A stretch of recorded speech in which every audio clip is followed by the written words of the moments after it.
윤석열 전 대통령 파면 결정으로 조기 대선이 현실화됐습니다.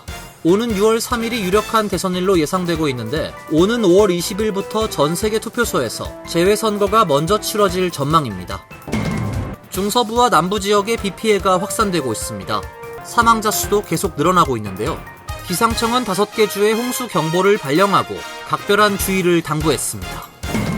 미 전국의 50개 주 1200곳에서 지난 주말 도널드 트럼프 대통령의 국정 운영 방식에 반대하는 성난 군중이 대규모 집회와 시위, 행진을 벌였습니다.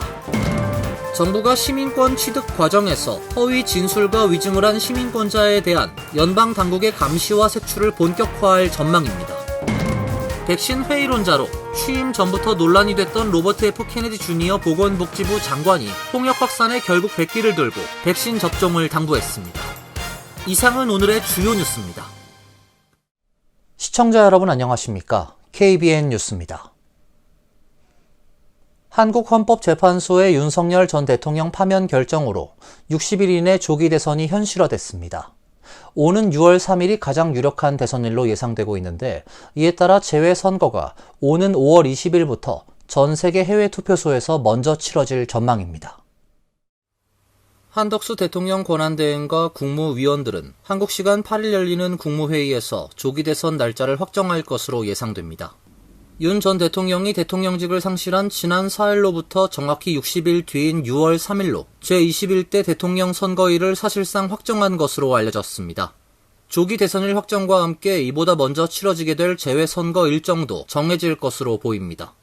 미국을 비롯해 해외에서 재외투표하려는 선거권자는 선거일 40일 전에 국외 부재자 재외선거인 신고 신청을 마쳐야 합니다.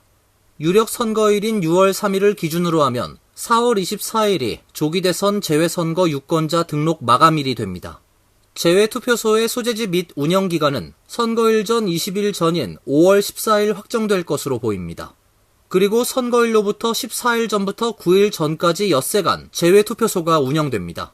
따라서 조기 대선일이 6월 3일로 확정되면 재외선거 기간은 5월 20일부터 25일까지가 될 것으로 전망됩니다. 한국중앙선거관리위원회는 이미 재외선거 홈페이지에서 유학생, 주재원 및 여행자 등 국외 부재자와 영주권자 등 재외선거인에 대한 유권자 등록 신청을 받고 있습니다. 중서부와 남부 지역의 비 피해가 확산되고 있습니다. 사망자 수도 계속 늘어나고 있는데요. 기상청은 5개 주에 홍수 경보를 발령하고 각별한 주의를 당부했습니다.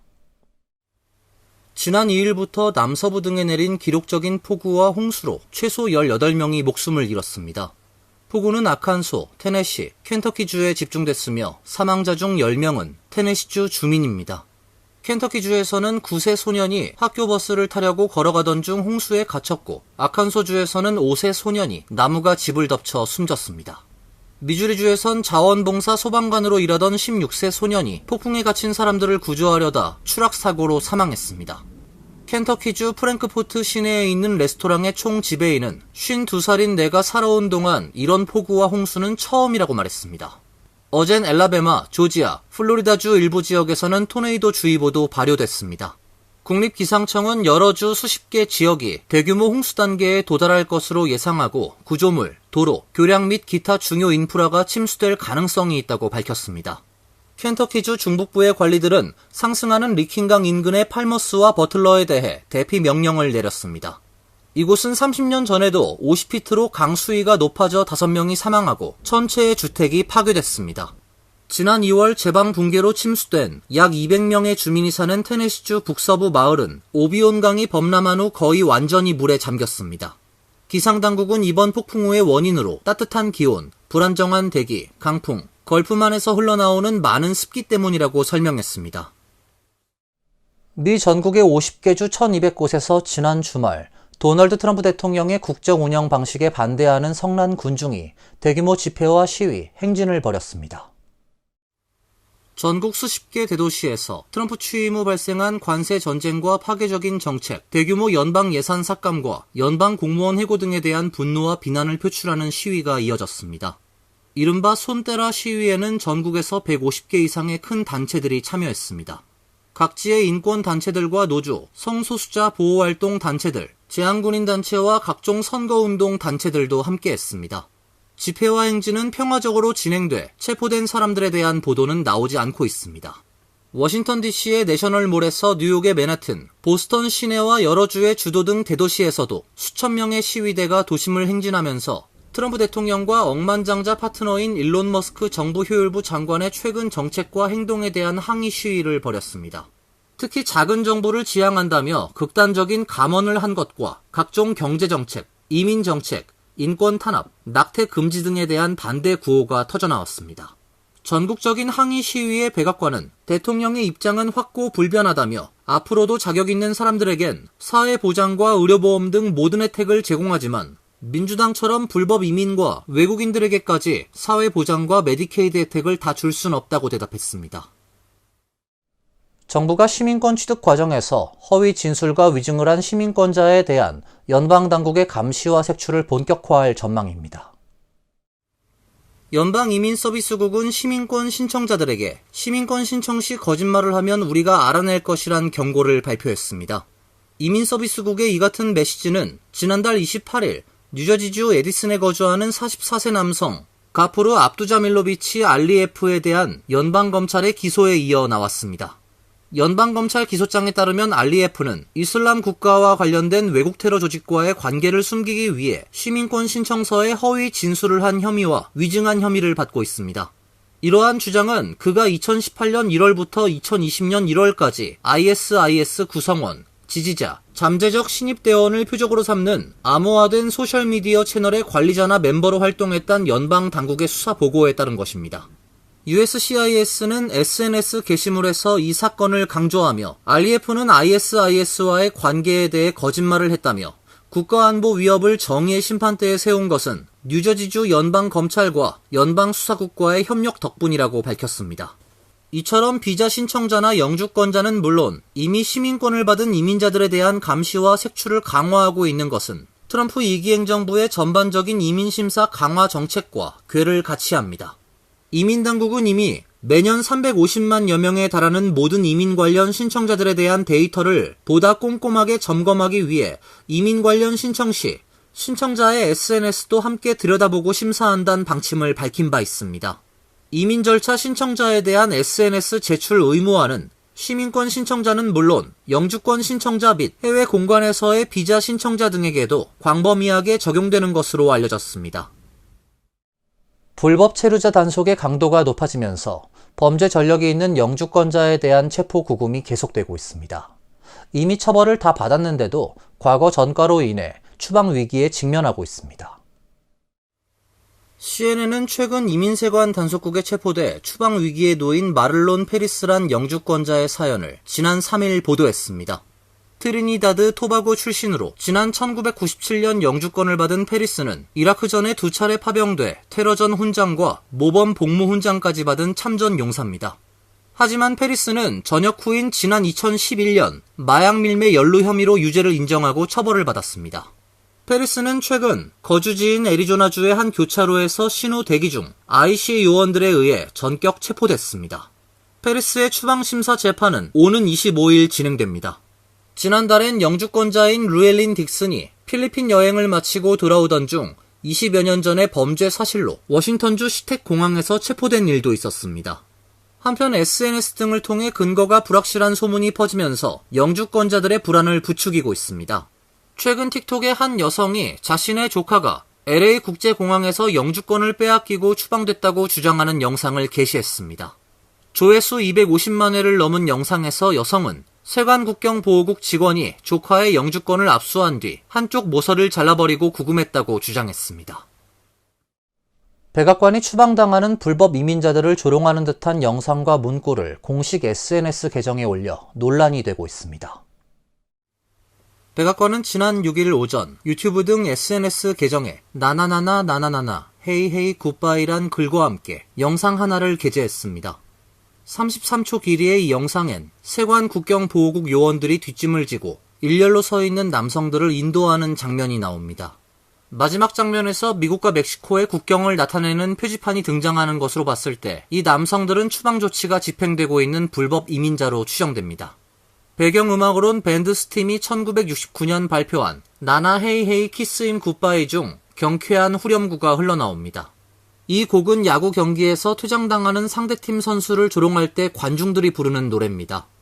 지난 3월 도널드 트럼프 미국 대통령의 첫 상하원 합동회의 연설 당시에도 엘그린 민주당 의원이 강하게 항의하다가 퇴장당하자 공화당 의원들 사이에서 이 노래가 흘러나오기도 했습니다. 이 영상은 SNS상에 일파만파 퍼지며 갈등을 유발하고 있습니다. 불법 이민에 강경한 도널드 트럼프 행정부로서 의지를 드러내는 법 집행이라곤 해도 이를 지나치게 가볍게 다룬다는 비판입니다. 백악관이 이 같은 영상으로 비판을 받은 건 이번이 처음이 아닙니다.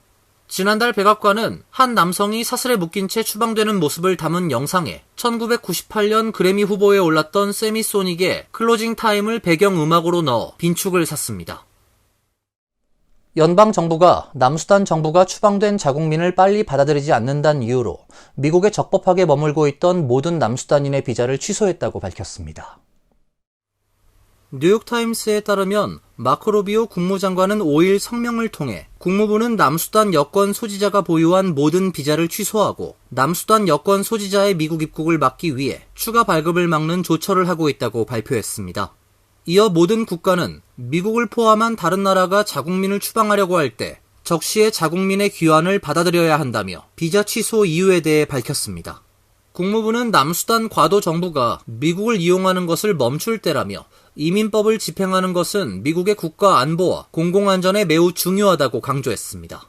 그러면서 남수단이 전적으로 협조할 때 이러한 조치를 검토할 준비가 돼 있다고 덧붙였습니다. 남수단에선 2013년 내전이 발생해 5년간 이어졌습니다.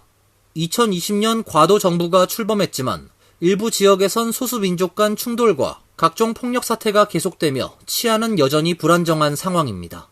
2023년 조 바이든 행정부는 미국 내 남수단인들에게 임시 보호 지위를 발급했고 이는 내달 3일 만료될 예정입니다.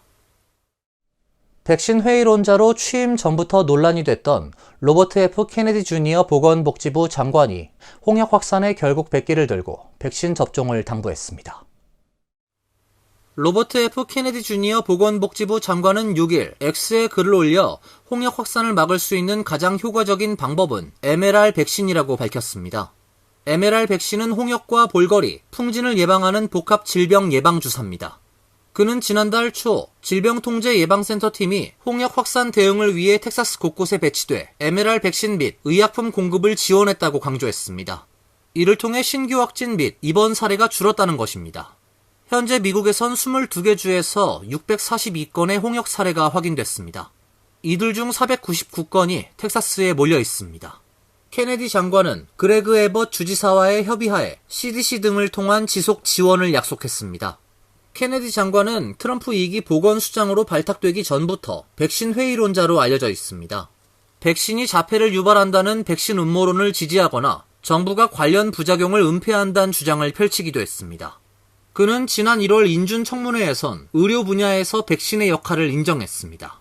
그러나 취임한 후 보건복지부 산하 CDC가 백신과 자폐의 연관성 검토를 계획하는 등 1년의 반백신 성격의 행보를 이어왔지만 홍역으로 연속 사망자가 나오자 결국 백기를 든 것입니다. 케네디 장관은 이날 텍사스를 찾아 홍역 사망자 유족을 만났습니다. 그가 이 지역을 방문한 것은 장관 취임 이후 처음입니다. 이어서 간추린 소식입니다. 세관국경보호국은 지난 3일 한국의 전남 신안태평염전에서 강제 노동으로 생산한 것으로 의심되는 천일염 제품에 대해 수입 보류 명령을 내렸다고 밝혔습니다. 수입 보류 명령이 발령된 제품은 미국 전역의 모든 입항지에서 즉시 억류됩니다. 태평염전 측은 해당 제품을 폐기하거나 강제 노동이 아닌 합법적임을 입증해야 합니다. 세관국경보호국은 태평염전 조사 중 취약성 악용, 이동의 제한, 협박과 위협, 신체적 폭력, 열악한 생활 및 근무 환경, 과도한 초과 근무 등 국제노동기구가 정한 강제노동의 지표를 확인했다는 입장입니다. CBP 국장 대행은 강제노동에 맞선 싸움은 CBP의 최우선 과제라며 강제노동으로 만들어진 제품은 미국에 들어올 자격이 없다고 말했습니다. 상원은 5일 새벽 찬성 51명, 반대 48명으로 도널드 트럼프 대통령의 입법 의제를 추진하는 데 중요한 예산 결의안을 통과시켰습니다. 공화당 의원 53명 중 2명이 이탈했습니다. 결의안은 1조 5천억 달러 규모의 추가 세금 감면, 이민 국방 등 우선순위 분야에 5천억 달러 이상의 신규 지출, 불법 이민자 대량 추방을 위한 1,750억 달러, 군사 지출 강화를 위한 1,500억 달러 등이 포함되어 있습니다. 하지만 결의안이 하원에서 채택돼야만 감세 연장 법안에 대한 협상을 시작할 수 있습니다. 하원은 이번 주 예산 결의안에 대한 논의를 시작할 예정입니다. 로드아일랜드 연방법원의 메리 베겔로이 판사는 지난 3일 뉴욕, 뉴저지 등 23개 주 연합이 제기한 소송에 대해 트럼프 행정부가 연방보건보조금 120억 달러를 삭감하지 못하도록 14일 동안 집행 정지 명령을 내린다고 밝혔습니다. 앞서 트럼프 행정부는 120억 달러가 넘는 연방보건보조금을 삭감하기로 결정했고 뉴욕주 검찰 등 23개 주 검찰연합은 이에 대항해 소송을 제기했습니다. 검찰연합은 트럼프 행정부가 의회의 승인을 받은 연방보건보조금을 갑자기 중단할 권한이 없으며 이러한 조치는 공중보건에 심각한 해를 끼칠 것이라고 주장했습니다. 연방보조금이 삭감될 경우 뉴욕주의 공공보건자금 3억 6천만 달러가 줄어들 것으로 예상되며 정신건강 및 약물치료, 전염병 추적 등에 큰 문제가 생길 것으로 우려됩니다. 멕시코 보건부는 북부 두랑고주에서 고병원성 조류 인플루엔자의 인체 감염 사례가 확인됐다고 4일 밝혔습니다. 감염자는 3살 된 여자아이로 타미플루 처방을 받았으나 심각한 상태로 입원 치료 중이라고 보건부는 설명했습니다. 멕시코에서 사람이 조류 인플루엔자에 걸린 것으로 파악된 건 이번이 처음입니다. 멕시코 보건당국은 지난 1일 관련 의심 사례 보고를 받고서 역학조사를 진행했다고 덧붙였습니다. 멕시코 정부는 일반 대중에게 조류 인플루엔자의 위험은 낮다며 지금까지 사람 간 유행성 전염의 징후는 없었다고 전했습니다. 환율과 증권 소식입니다.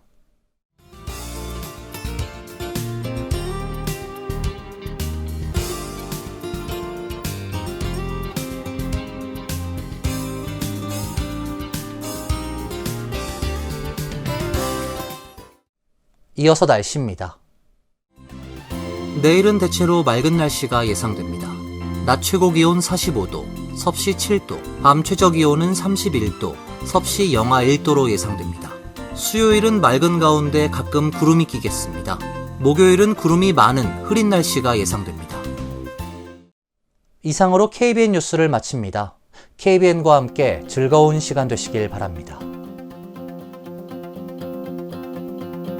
동부 최대 한인방송 KBN이 제작하는 KBN 뉴스는 웹사이트 mykbn.com 그리고 유튜브와 페이스북에서 다시 보실 수 있습니다. 좋아요, 구독, 알림 설정은 뉴스 제작에 큰 도움이 됩니다.